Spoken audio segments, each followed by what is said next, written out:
I get my new birth certificate, have a really good cry about it, and then I lose it. It's in here somewhere, but I don't know. I haven't seen it since I got my driver's license, and that was over 2 years ago.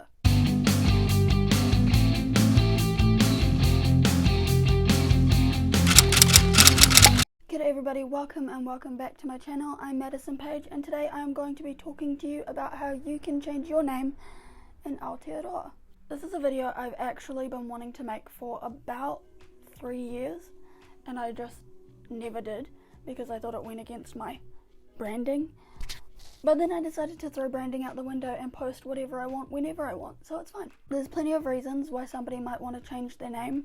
They could be transgender, they could be changing their name for trauma-related reasons, they could just hate their name. It happens. For me, I changed my last name, not my first, however the process is still the same, so this video is still relevant. As for why I changed it, my entire life, up until I changed it, obviously, I had only my dad's last name. For context, my parents were never married. They split up when I was like 2-ish, and they went off to lead their separate lives while also being awesome co-parents to me. However, because they thought they were going to get married, my dad crossed my mum's last name off of my birth certificate, leaving me as Madison Paige, dad's last name. Now as a kid, this was never something I thought about because why would I? But I started to notice it being kind of a problem during my school years. All of the schools I went to had this thing where they would group families together for school events and put siblings in like the same house. Problem was,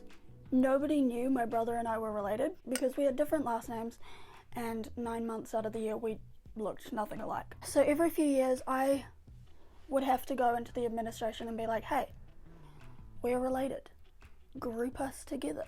You see us coming in with the same woman every day, make a note in your files or something. Another thing that made me realize it was, a thing, was my mum. Nobody even knew we were related. A lot of people assumed she was my babysitter, which honestly kind of felt like a microaggression, given she is brown and I am not. I don't know, people assuming she was like the help or something before assuming she was somebody I could be related to, or even before assuming I'm adopted. I'm not. It always just felt a little funky to me. I don't know. What got me most though was her face every time it happened. You could see that it like ate away at her. Obviously I know a name change is not necessarily going to fix that because the assumptions were made based off of our looks and not our name, but I've always felt like it's given her like a little peace of mind to be able to say like, no, actually she is my daughter and I have the papers to prove it. Moving on to the actual process of changing your name in this country, 2 things you should know beforehand. 1, it costs money. I'll talk about that more in a second. And 2, if you are under the age of 18, you do need the consent of both of your parents. Stupid policy, I know. I imagine it is especially harmful to those who are trans or changing their name for trauma-related reasons, especially if one of your parents is transphobic or the reason for said trauma. Again, for me, my dad was not supportive of my name change, so I had to wait until I was an adult. I actually ended up waiting until after he died, but that wasn't deliberate, it's just kind of how it happened. So I first started by googling how to change your name in New Zealand. That brings up the government website. There are 6 sections to it: the overview, the documents you need, how to apply, getting a record of your name change, and what happens afterwards.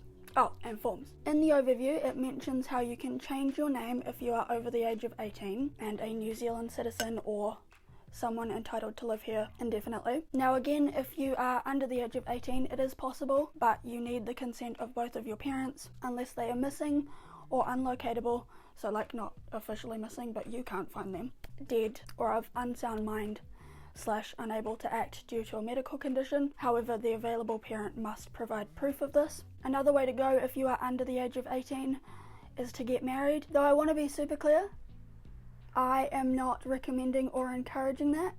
I'm just mentioning it because it's on the website. Your new name can't be offensive, more than 100 characters including spaces, an official rank or title such as Prince, Princess, Royal or Justice, and spelt with numbers or symbols. Moving on to documents you'll need. The 2 types of documents that you need are a form of photo ID This could be a passport, driver's license, 18 plus card, and a proof of identity in the community, so like bank statement, car registration, trade certificate. You'll need 2 of those, so that could be like your tax statement and your tenancy agreement, or your car registration and your electricity bill. It doesn't matter which 2, it just has to be 2 different types. At the bottom of this section, it tells you what to do if you were born outside of Aotearoa, and or if any of your documents are not in English. In the how to apply section, it gives you the application form. On this form is a statutory declaration which must be filled out in front of an authorised witness, so that could be a justice of the peace, a registrar of births, marriages and deaths, you know what I mean, or a registrar of the high or district courts. I found it easiest to go with a justice of the peace. A lot of local libraries have a day when a justice of the peace will go in and hang out in case anybody needs them to witness and or sign something. It's a super easy thing to look up online, a list of local JPs, where they'll be and when. Also in this section is the price. It costs $170 to change your name, plus the price of a new birth certificate, which you'll need to change your name on official things like your passport, your license, etc. The cheapest birth certificate option is the standard plain one, which is $33 plus $5 shipping, so all up it costs at least $208, which I know is a lot for some people, and it's part of the reason it took me so long to change mine. For those under 18, the documents you'll need and the cost is the same. The application is different because you do need to include your parents' information. However, it does go into more detail about what a parent or guardian is and the circumstances in which a single parent can give sole consent. Christ. Finally, this section tells you where to send all of the information, whether you are in Aotearoa or a citizen living overseas in Australia or the UK. You can also complete this process in person in Auckland, Manukau, Wellington or Christchurch. For the record of your name change section, it once again lets you know that you'll need a birth certificate and tells you how to get one. It also tells you what to do if you were born outside of Aotearoa, if you got married in Aotearoa, and or if you are on the Human Assisted Reproductive Technology aka HART register. What happens next? So this section lets you know that your new birth certificate, which once again I strongly suggest you get, should arrive within 3 weeks. You'll also get a confirmation email / letter. It then lets you know how to change your name on your passport or license and which agencies you need to inform of your new name, such as Inland Revenue, your bank, your school if that applies to you. For the last section, which is forms, it once again has the application form as well as a name change certificate request form for those born outside of Aotearoa. That's it. I can't tell you how to fill out your application form because I am not you. I do not know your situation or your details. I would suggest that if it is safe to do so, you seek help from your family for anything that you're not sure about. I also want to clarify that this is just the process to change your name. If you are one of my subscribers who is trans, changing your gender marker to match who you are is an entirely different process that I do not have experience with. I did do a quick Google search on how to do it in this country. It was unclear if you can change your name at the same time that you change your gender marker, or if you have to do the 2 processes separately, but I will link what I found for anyone that needs it in the description below. Thank you so much for watching. I hope this video was helpful for some people. I know me slightly changing my last name is not as monumental as some people changing their first name, but when I was going through this process I wished that there was a video like this, so I decided to make one. Peace. Bye.